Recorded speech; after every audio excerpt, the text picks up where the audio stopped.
Next, the urgent plea for more breastfeeding mothers to donate their surplus milk to help sick and premature babies. Yeah, the call comes from a Hertfordshire milk bank, which says demand for their service has gone up dramatically in the last year. As well as helping babies in hospital, they also want to provide safe donor milk to families who are unable to produce enough or any of their own. Rebecca Howarth reports.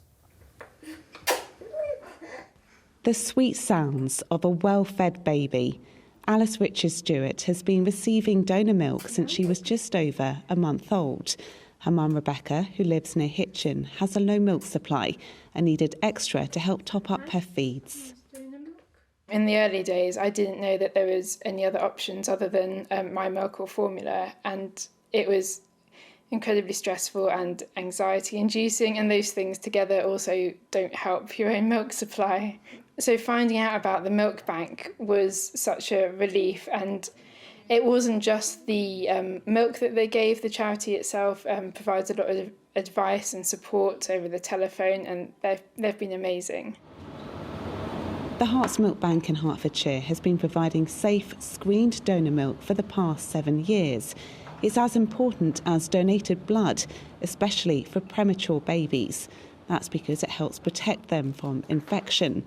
Donor milk is usually only available on the NHS for babies born at less than 32 weeks, so the charity was set up to help bridge this gap. Volunteer blood bikers help deliver and collect milk from both hospitals and families at home. When a donor's milk arrives, it may be in 20 or 30 containers. We pull these together in a stainless steel jug and then put them into the container size that we need. So they could be 50 mils for babies in NICUs, which are very premature and sick, or to larger babies whose mums are unable to feed them in 200 ml bottles. Over the last year, demand's gone up by more than a third. This is one of the freezers used by the milk bank, and as you can see, it's only around a quarter full. All of that milk will be going out within the next 24 hours to hospitals, so you can see just how much of a demand there is on the service. The charity now urgently needs more donors from across our region, like Anissa Bedalima from Peterborough, who's been donating her milk for more than a year. I started building a big surplus of milk in my fridge, and I realized I just don't know what to do with this. I couldn't use all of it because I had enough to feed my son while I was making a lot more. Therefore, I asked my community health workers again, is there a way, what do I do with this extra milk? And this is where I found out about the milk bank, where I can go and donate this so it can be used for preterm babies. Every drop of donor milk's gratefully received, and seeing babies like Alice thrive shows just how important it is. Rebecca Howarth, ITV News, Hertfordshire. Well, let's chat to Gillian Weaver, co-founder of the Milk Foundation. Gillian, thanks for speaking to us on the programme about this, well, rather important issue, isn't it? I mean, what's the criteria for people if they want to donate milk? Well, most importantly, they need to be breastfeeding their own baby, but know that they've got surplus milk, so that they've got plenty for their own baby, and then that they're going to donate some extra milk. They need to be non-smokers, not taking any sort of nicotine replacement either, or vaping. That's one of the most important things. And they will need to let us know if they're taking any medications.